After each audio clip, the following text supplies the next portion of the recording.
ভালা ভাইয়া যখন বিয়া করছি তখন তো সব দুঃখ কষ্ট সব কিছু সহ্য করতে। নমস্কার বন্ধুরা, সবাই কেমন আছো? আশা করি সবাই অনেক ভালো আছো। আমরা বেশি ভালো নাই, আমরা করে কেউই বেশি ভালো নাই। কারণ প্রথম ওই বর্মশাইয়ের খুব জ্বর আইছিল, জ্বর লইয়াও বর্মশাই কাজে গেছেন, কাজটা বন্ধ করছেন না। তারপরে বাবাইয়ের খুব জ্বর আইলো, বাবাইয়ের একটু একটু কমছে। এখন আমার শরীরটা বেশি ভালো লাগে না, ভিতরে ভিতরে খুব জ্বর আছে। আজকে সকালে আবার মার কিতা হয়েছে, মা শুধু মাথায় ঘুরার প্রেশারটা বাড়ছে নাকি দা সঠিক বুঝতে পারলাম না। তাহলে কইলাম ডক্টরের কাছে যাওয়ার লিগে, তাই হইনা আর একটু দেখি বাড়িটা কিরকম একটা নিরাই হয়ে গেছে। বাবাইয়ে টিভি দেখে খেলাধুলা করে, মায়ের সকাল থেকে শুইতে থাকছেন, বর্মশাইও কাজও, আর আমি তো আসি ওই আমার তো কাজ করতে লাগবো, রান্না করতে লাগবো। মায়ের বেশি বাড়ি গেছে বুঝছো, নাইলে আবার মায়ে এত সকাল বিছনাত পড়েন না। তো আজকে মনে হয় খুব শরীরটা খারাপ লাগে, তাই সকাল থেকে বিছনার মধ্যে আমি আইসি। ওদিকে বিছনা গুছানিত দেখো আমার পিছে ইয়া বাবাইও আই গেছে। অত সময় তো আইসি টিভি দেখার, যেমনে দেখছে আমি গরু আই গেছি, হেও আই গেছে। আর আইয়া তো দেখিলিছে এখানে স্ট্যান্ডের মধ্যে মোবাইল আর তো হয়ে গেছে, তার মোবাইলটা শুধু লাড়ালাড়ি করার। তো আমি কইলাম লাঠি লইতাম, হয়তো আবার দৌড়াইয়া গেছে গিয়া, তো টিভি দেখার গিয়া। এখন আমি আবার বিছনাটা গুছানিত লাগলাম। তো বিছনাটা গুছাইয়া উঠান ঝাড়ু দিয়া স্নান করিলাম। আর আজকে মনে হয় পূজা দেওয়া লাগবো। সব দিন তো পূজা দেই না, লেটু যাই করিয়া রান্না করতে, মায়েও দেন। তো আজকে মনে হয় আমারও দিতে লাগবো। মায়ের শরীরটা খুব দুর্বল, আমার শরীরটাও খুব নরম হয়ে গেছে বুঝছো। মানে বাইরে থেকে দেখা বোঝা যায় যে আমি খুব ভালোই আছি, কিন্তু ভিতরে ভিতরে আমার খুব জ্বর সর্দিও আছে সাথে। আর শরীরে এত পরিমাণে বেদনা, জল চামড়াত লাগানোর তো ইচ্ছাও করেন না। তারপরেও তো স্নান করতে লাগবো। আমি তো আনাসানে রান্না করি না, আমার মানে শাশুড়ি মায়ে ওখানেও আমার আনাসানে রান্না করতে দিচ্ছেন না।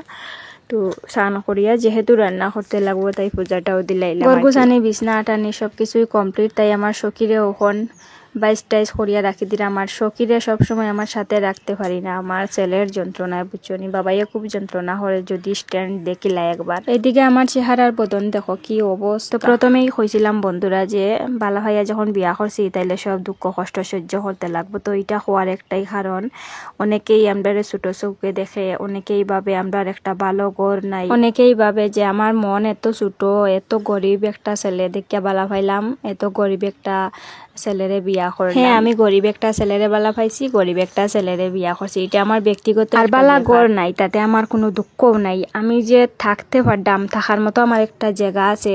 আজকে মানুষে আমারে তুলিয়া দিতে পারতো না, খেদাইয়া দিতে পারতো না। আমার নিজস্ব একটা জায়গা আছে, সেই জায়গাতে আমি থাকলাম, নিশ্চিন্তে থাকলাম। এটাই আমার কাছে অনেক অনেক অনেক। ঘর যে কোনো একদিন বানানি যাইব, কিন্তু আজকের কালকের দিনে জায়গার যা পরিমাণে দাম বাড়ছে, এই দিনে যে আমার এতটুক জায়গা আছে তাতেই আমার অনেক ভালো লাগে।